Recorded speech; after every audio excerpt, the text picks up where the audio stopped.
All right, let's talk about binge eating today. I prefer to call it feast eating because feast, famine, and that's what it is. Binge eating, if you have a restrictive eating disorder, then it makes perfect sense that your body, because it's very smart, when it knows it's in malnutrition, when it has access to food, and especially foods that you restrict the most, so the foods that it has the least access to, when you start eating those foods, your body goes, hang on a minute, there's food here, and this is the food I want. I know, I'm going to eat as much of it as possible because I don't know when this is going to be here next. And I know that logically that makes loads of sense, and you can probably understand that the reason that you binge when you start eating sweet things and chocolate and fatty foods is because your body's just like, I need this, by the way, and it's here, so I'm taking it. Your body thinks you've been in a famine. Your body thinks that food is scarce. And so when you start eating, your body's like, oh, goody, let's go, because I need this.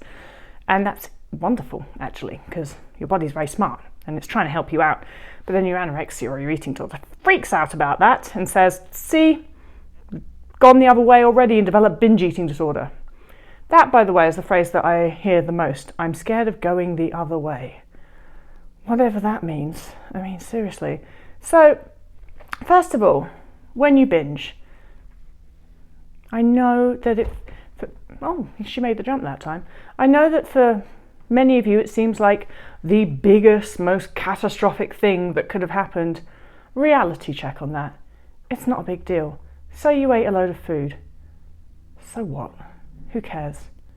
Get up, get on with your life, and get on and eat your next meal. The primary reaction to binging or feasting is to then restrict. And guess what that does, folks? It just sets you up again for another feast episode. And so then every time you restrict, you're basically trying to fight your biology, and it doesn't work and you won't win. So give up trying to do that.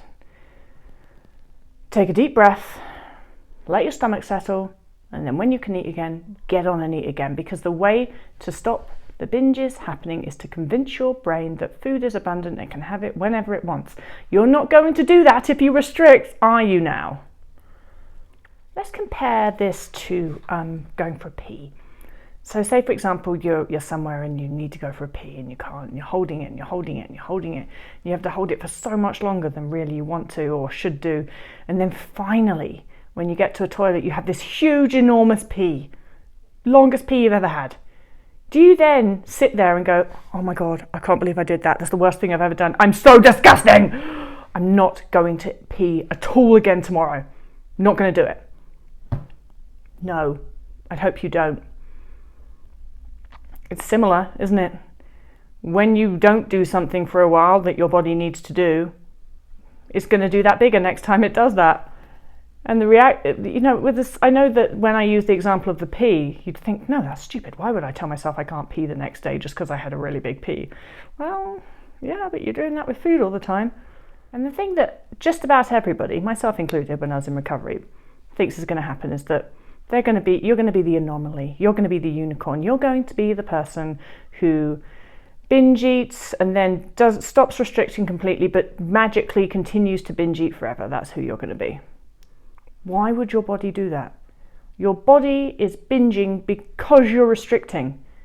Ultimately, if you stop restricting and it nutritionally rehabilitates, what motivation does your body have to continue to do that? It doesn't. Mine didn't. That's how this goes.